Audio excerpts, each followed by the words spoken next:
ఈ వరదల్లో నష్టపోయేది కూడా ప్రధానంగా పేద వర్గాలే నష్టపోతాయి.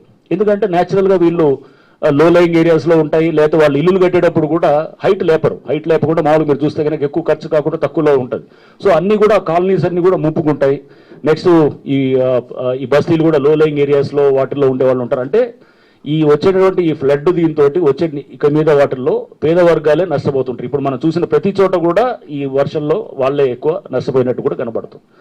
సో దీనికి మనం ఈ అర్బన్ ఫ్లడ్ మేనేజ్మెంట్ ఇన్ఫ్రాస్ట్రక్చర్ పెంచాలంటే కనుక ఖచ్చితంగా చెరువుల్ని పునరుద్ధరించాలి, నాలాల్ని పునరుద్ధరించాలి. నాలా నెట్వర్క్ ఏదైతే ఉందో దాన్ని వీలైనంత వరకు మనం తీసుకురావాలి. మీ చెరువులు మనకు తెలుసు దాదాపు 60 to 70% ఆఫ్ ద లేక్స్ మొత్తం డిజపేర్ అయినాయి. నాలాస్ అయితే కనుక చాలా చోట్ల నాలాస్ అసలు కనెక్షన్ కూడా లేదు. అండ్ గతంలో 10 మీటర్లు వెడల్పు ఉండే నాలాలు ఇప్పుడు హార్డ్లీ 1-2 మీటర్స్ కూడా వెడల్పు లేనటువంటి పరిస్థితులు మన సిటీ అంతా కూడా మనకున్నదన్నమాట.